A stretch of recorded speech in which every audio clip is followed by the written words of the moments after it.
A very good evening to all the members of the Asian Literary Society and everybody who has joined us today on day 8 of Navras 2020. Today's Ras is Adbhut or surprise. And today we are going to be talking with Mr. Kumar Vikram about a very important topic which is close to all our hearts, which is the role of poetry and translation during the pandemic in the cross cultural communication field. So, a little bit about Mr. Kumar Vikram.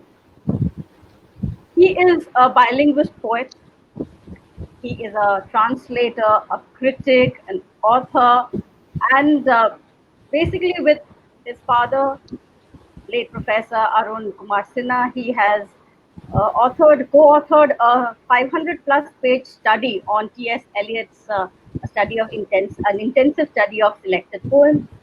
He has also authored a book called Short Essays, and he is the author of the book called The Role of Translation in Nation Building, which is a course book for the MA in Translation Studies for IGNOU.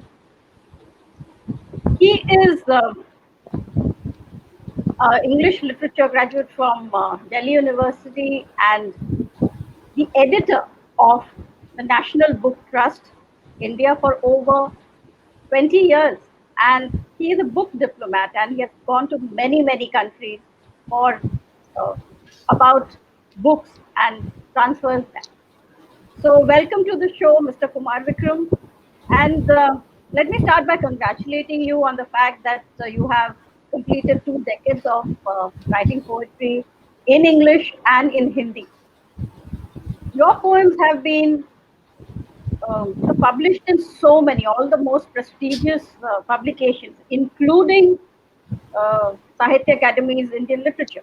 Yet you've never come up with a collection of your own. You've never published your own collection. Now, why is that, and is that by choice? Thank you. Good evening. First of all, I would like to uh, express my gratitude to the Asian Literary Society, Mr. Manoj Krishnan and his entire team for finding it fit to invite me for this conversation. And yes, Honor. uh, yeah, it's a question which I have been confronted with so many of my friends and colleagues and other readers. Uh, my my answer would be that it is of course quasi by chance and quasi by choice also, because I take my poetry very seriously, and I always have this kind of kind of commitment with myself that when I come out with a collection, it should have my poem should have been able to create, even if it's small, but some kind of readership. And well, I would say that maybe the time has come when, in fact, the collections in both Hindi and English are ready. The manuscript is ready, but let's see. And maybe when I get the right opportunity and when I get the right publisher, then once this train meets, I would be able to come out with the collections. We really look forward to that, sir. It would be a wonderful collection to go through, I'm sure. Now, coming back to our discussion today, sir, on cross-cultural communication, what, according to you, are the pillars of a culture which impacts literature? I would like to know how you look at a culture and its impact on literature. See, I would not go by the academic evaluation. Of course, one draws upon one's readings and academic reviews, which one gets access to. But I have my own personal, I would say, an interpretation of the pillars of culture, which would match with the general assessment of what are the pillars, and may have some new ideas. And of course, language is the most important pillar. It is the through language, and with language and literature, I would also mean the art and the culture and other dance forms. I would try to like to bracket them all together. It is through those aspects of liberal arts that we express our identity, our culture. So certainly, language and the associated activities or human endeavors, literary endeavors, creative endeavors define what culture is for one person, for an individual. Then, of course, we all know that the our religious identity, and even if you look at globally, our racial identity, even the issues of caste and community, and everything related and associated with the entire that system is an important aspect and tool of the culture. And the entire debate about identity is something very dynamic and alive, and day-to-day basis we not only debate about them, we experience, and some of us feel very intensely about that. So certainly that is another aspect, another pillar of culture for me. But going by, I hope you may be knowing there was this famous there's famous essay, and which has impacted the generations of readers, by Mr. C.P. Snow. He was a British novelist. He was a scientist, and right in 1959 he came up with a lecture, which also came out as a book form, called the Two Cultures. And in the Two Cultures, he talks about science and art as being two cultures, where they, according to him, and he was very disappointed that they do not meet each other. So in that, going by that kind of analysis, I find that there are two more pillars which define our culture. One is, of course, I would say, gender. Gender is an important element of culture. I mean, if one can, we can overcome our maybe linguistic barriers. We can learn new languages. We can be very liberal and accommodative, and we can try to understand the other in terms of what identity, social, political, or religious identity he or she comes up with. We can try to engage with that. But gender is such a basic division, which of course impacts, and it is I would say, the two cultures in themselves who are trying to understand each other. And some of my writings and some of my, I would say, poetry as well, is also a response to the issues of gender. And and another aspect that which I find, which is also being debated, and is climate. I find the climate also is also an important pillar of our cultural being. I find that because the climate would mean that it impacts, it impacts what you wear, it impacts what is grown in your area, and then that defines your food habit, and then so many things get associated with that. And so even somebody living used to or born and brought up in the plains, he or she may find the literature coming out for somebody who has been brought up in the mountainous area, or somebody on the seashores. It becomes difficult sometimes to relate. In fact, just to give you one example, in the post-colonial critical tool, people have been asking about the fact that generations of Indians have been brought up on English literature and English poetry, but without having any access to the kind of plants and the trees and the landscapes which are Right. described.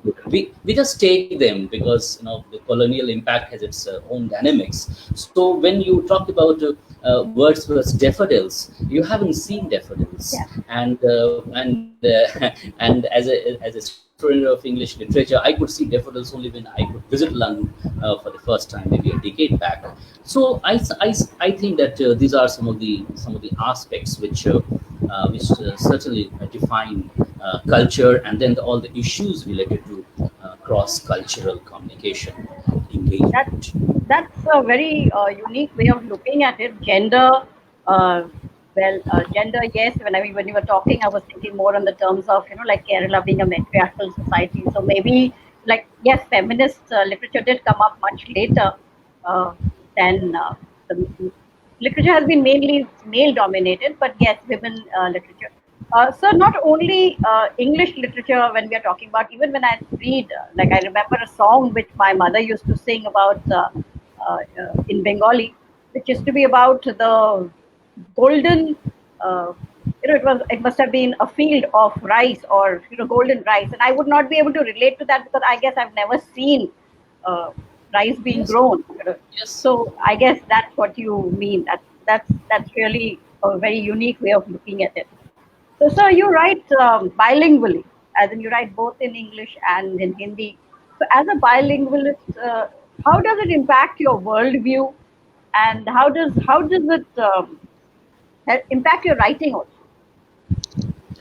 See, it is very strange. We keep saying that India is a multilingual country, which it is. And on different forums, and when you do the write-ups and essays, we say that thousands of languages are spoken, 22 of them official, and a typical Indian is brought up maybe on two or three languages. In the North India, of course, there would be combinations of Hindi with, say, Punjabi, and the person may be exposed to English, and this kind of combinations exist. But having said this, kind of a realization has dawned on me that we are multilingual country, but our individual societies are not multilingual. So at least in the post independence era, what I find that maybe because we are still I would say a young independent nation, where the issues of the language and the identity which it gives to there is still very intense and passionate. So you are so much people are so much passionate about their mother tongue, about there's a whole lot of if I say from the perspective of Hindi, Hindi social landscape. All this kind of a debate between Hindi wala and who is a Hindi wala. And if you write then in English, and if you also write in Hindi, then maybe you have committed a kind of a kind of a transgression. Yes. That if you have written even five poems in English, and then you also write in Hindi, you are not you are not entitled to Truly be a a Hindi one. Hindi. Yeah. You're a truly Hindi person, and then Hindi has its own strange dynamics, because Hindi it has been it's a modern language, and it has been brought up together with the confluence of other languages and dialects, like say from Mathili, from Bhojpuri, from Avdi, from Braj. So Hindi, the modern Hindi that we understand, even that there also the ownership is not complete, and I remember that growing up in Muzaffarpur in Bihar, uh, because our parents used to converse with each other in modern Hindi as it is spoken in Bihar, and they used to converse with us in Hindi, and not in any other folk or other dialect, folk language or dialect. Uh, I mean, that is also a kind of a digression if I say it is a dialect, because people take up arms saying that the languages like Bhojpuri or Mathili, it's not dialect, it's language. That's a different debate. What I mean to say that when I was growing up, and if somebody would ask me that what is your mother tongue, and if I say that my mother tongue is Hindi, I would generally get some kind of sarcastic remark saying that "Jada Angrezi na bole." Don't try to be over smart. Tell us what is your mother tongue.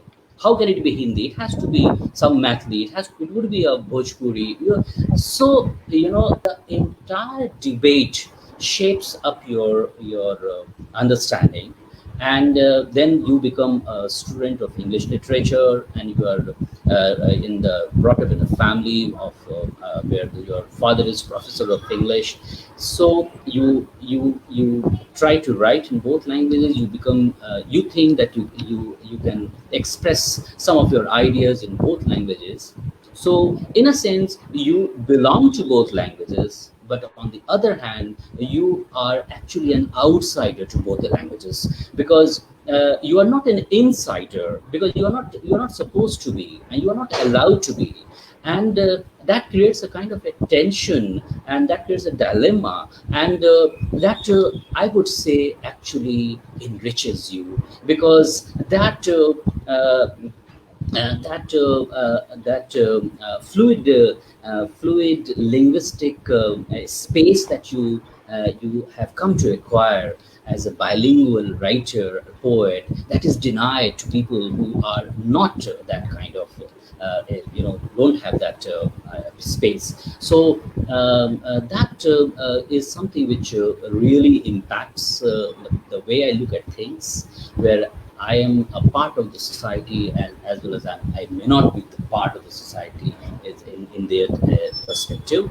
And in fact, I wrote a poem called Dubhashya, and a bilingualist, where Yeah. I try to present that Dubhashya is somebody who who is a kind of an intelligence officer, who is a spy in both languages, who is needed by both the languages, but who is not likely to get the prestige and the recognition of a, say, upfront officer. You know, so these are the a That's lot a of very ideas unique way of looking at ideas it, and actually. dilemmas which Yes. keep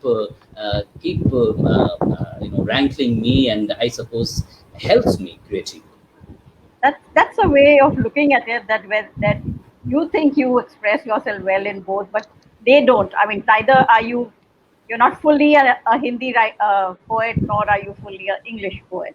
In fact, I'd like to tell you, Mr. Kumar Vikram, that on Sunday I was in conversation with Dr. Parishit Singh, and he just mentioned the same thing that you said, that uh, Hindi is a new language. It's just 100 years old, Hindi literature. And there was so much of a debate over it, because people went back to Tulsidas and, Raso's poem, and everybody was fighting over the fact that where is Hindi. So I think maybe even in the readership, there is a lot of confusion as to where exactly does Hindi literature start and which part. Like, because we think even Rigved is Hindi, just because we read it in Hindi. In So, fact, I would like to add one point here, because we are so much passionate about our our mother language. tongues, our own language, and Yeah. this entire debate about that you are able to express much better in your own language. And I stumbled upon a very strange perspective from the famous, world famous Japanese writer Murakami, and in one of his short stories, he writes that he he wrote a particular short story in English first. He writes in Japanese, but he has been widely translated into English. So he wrote this particular story in English, and then he translated it back to Japanese. And according to his assessment, that Japanese was much better than what he would have written in original Japanese, because he is looking for expressions which are straight, and which looks at the very curve of the thing. But if he writes in his own language, since he has too many options to take words from the treasure of his understanding of his own mother tongue, he gets diverted, and his language is not what he wants to be in his short stories. I mean, it's a Yes, it's a perspective, viewpoint, nothing. definitely It's a a viewpoint, and there is perspective. nothing wrong in talking about it. Yeah. Um, so you talked about translations, and you define yourself as a book diplomat, where you meet with so many countries you've gone to, with books as the medium of your transaction. So could you throw some light about what is a book diplomat, and how does translations get affected with this book diplomacy? Yeah, see, in the world of reading, and in the world of literature, or other non-literary works, there's a lot of emphasis on translations, because you're a multilingual country. We must translate each other. Translation is something that enhances our understanding about the other cultures. But when you work as a book diplomat, when you go out into the world with a kind of a mandate to promote the books and the literature of your own country, and then you find that well, theoretically, yes, translations are important, but it is not easy to push through the translations. Why a reader of Poland, or why a reader in South Korea would like to read, say, Nirala in Korean language? Why he would like to read, I say, Muktibodh or Raghuveer Sahai or even Agge poems into Polish language? I mean, these are not easy tasks. So, as a book diplomat, which is a bit different from, I would say, the copyright managers of other publishing houses, as an official book diplomat, you have the mandate, and you have the, so I would say, a kind of resources to project the best of literature of your country, and maybe if necessary, you may have to sort of give support to the publishers of other countries to translate your own books, so that your books go out into different and strange lands. So it's a difficult job. It's a very kind of a it requires the understanding of not only your own social your landscape, literary landscape, but also what exactly the other societies will be looking for from your country. Yeah. And sometimes you have to actually create an interest for that. And it's a wide range of assignment, and which cannot be discussed right here. But these are some of the ideas which I thought I would like to share with you. Yeah, I think there should. I mean, I would feel that suppose you were somebody from another country and you were coming to my country and telling me that here are these good books of our country which you should get translated and read. Then maybe even I would say here are some good books of our country. Why don't you get that translated and read in your country? In your Yes, country. So this and the translation may happen out of labor of love, but then the entire issue: who will translate. vet it, who will publish it, then after publication, how it will actually reach the reader. So there are all these practical issues, and thereby translation as a creative and academic activity needs a follow up through these kind of I would say book diplomacy and book promotions.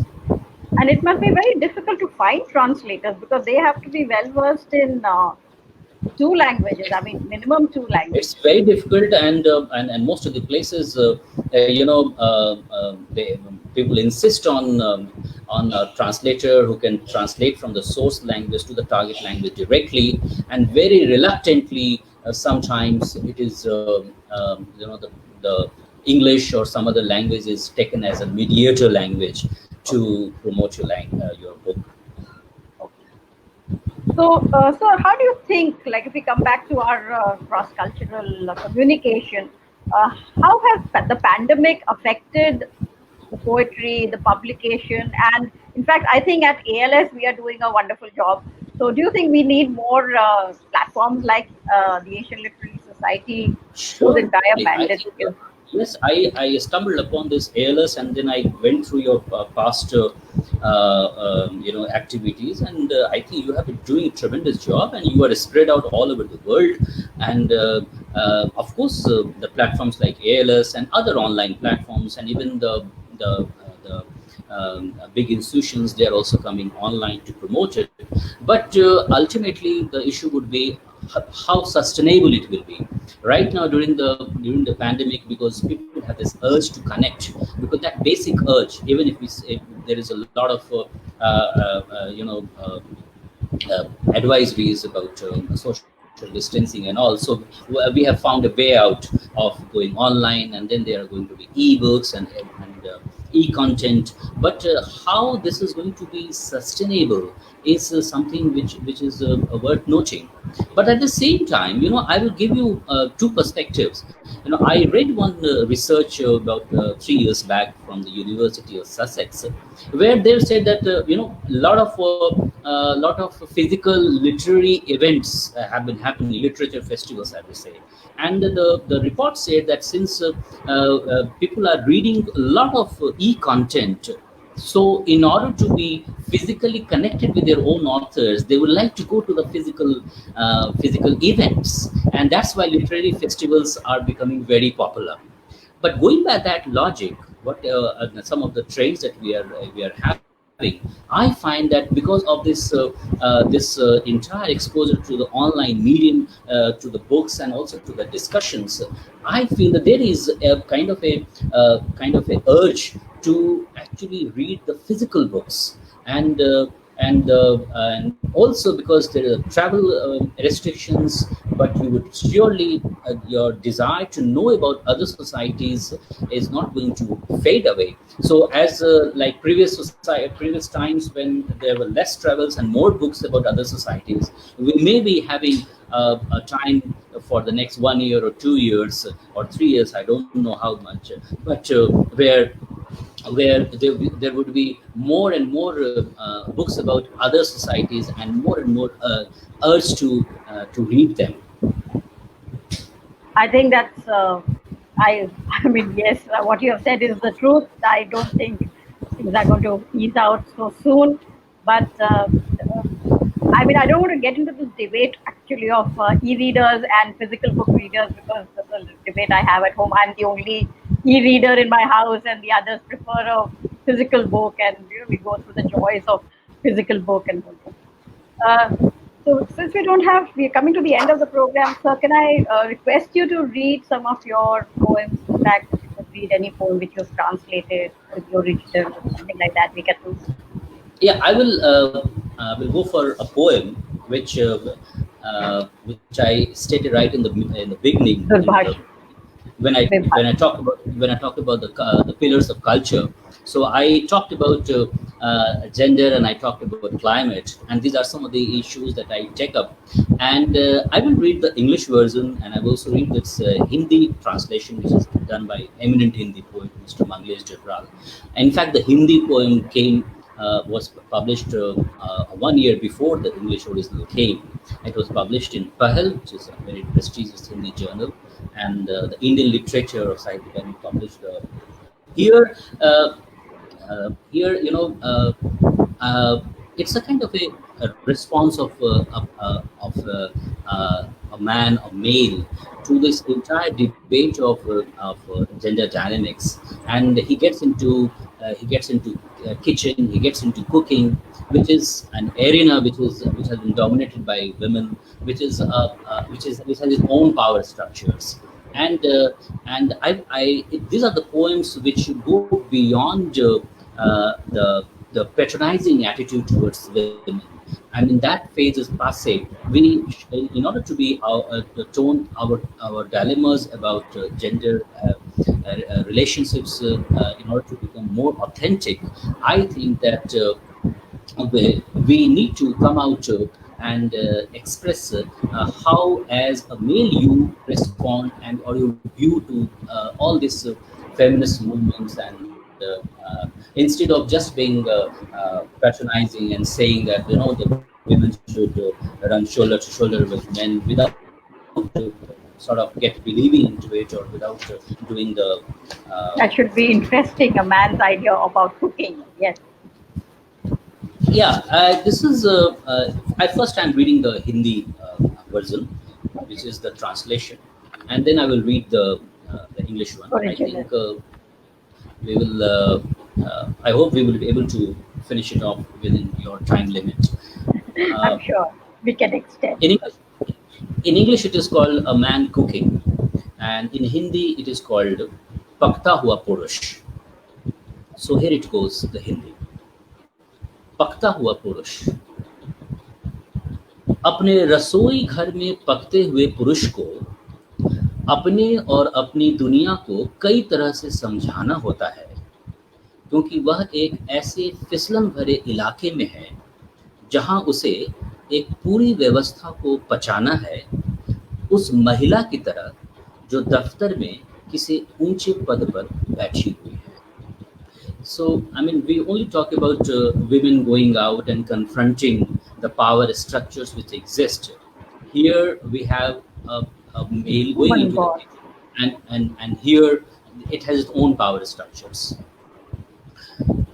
उसके पूर्वज रसोई घर में खड़े हैं और मजा किरकिरा करने के लिए उसे डांट रहे हैं, जबकि उसकी पत्नी जो स्वस्थ है और मरणासन नहीं है, पश्चिम की नकल पर ड्राइंग रूम में बैठी अखबार पढ़ रही है, जहां से सुबह का खुशनुमा आसमान दिखाई देता है। So I mean you A tend role to reversal, totally. yeah you tend to go to the kitchen to help out maybe your partner or spouse because maybe she's not well, but this is not that scenario. It is not that scenario. पकते हुए पुरुष का रसोई घर, here the tone change is a bit. पकते हुए पुरुष का रसोई घर कोई पिछवाड़ा नहीं है जहां रोज की तरह गैस का चूल्हा जलता हो, बर्तन खनखनाते हो, भोजन खदबदाता हो, बल्कि वह एक खासी अहम जगह बन चुका है जहां वो ऐसे काम में लगा है जिसका मजा ही कुछ और होना है। Now, if he gets into kitchen, that is fine, but then it becomes an event. Whereas when a woman is cooking, it is not an event. Absolutely. पकता हुआ पुरुष सोचता है किस तरह उसकी माओ, बहनों, बेटियों, पत्नियों ने इसी तरह खड़े-खड़े या बैठे हुए इतने दिन, महीने, मौसम बिताए होंगे, जबकि वह यहाँ नहीं बल्कि ड्राइंग रूम में किसी मेहमान के साथ वक्त गंवाता रहा। उसके हाथों को कच्ची सब्जियां, कच्चे मसाले, कच्चे प्याज, कच्चे आलू खासे अटपटे लगते हैं, जिनसे उसका जुड़ाव सिर्फ एक व्यापारिक स्तर पर है, जब वह उन्हें खरीद या बेच या उगा रहा था। उसकी कच्ची संगत में नितांत अजनबी उसके साथ हमेशा से पकी हुई सब्जियों और दालों से उठती हुई प्याज और मसालों की खुशबू के अभ्यस्त रहे हैं, जिसे पैदा करना उन्हें नहीं आता, सिर्फ उसका स्वाद लेना आता है।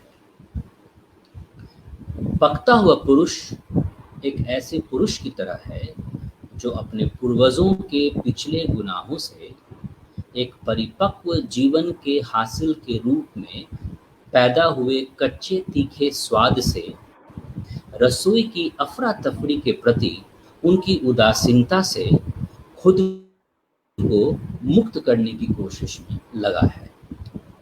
पकता हुआ पुरुष दरअसल ऐसा पुरुष है जो अपने घर का पुनरुद्धार करने की सोच रहा है, चुपचाप नेपथ्य को सजा रहा है, नए सिरे से ग्रीन रूम की पुताई कर रहा है, अपने पूर्वजों की मचमैली पीठ खुरच रहा है, औरतों की भूमिका में आ रहा है, अपने घोंसले के दो चार तिनके फिर से सहेज रहा है।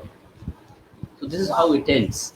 Wow. I And mean, I this is think this is as a woman and as a person who cooks with men at home, I think I can quite appreciate your cooking. I look forward to hearing the original. yes, the English one I'm reading out. A man cooking.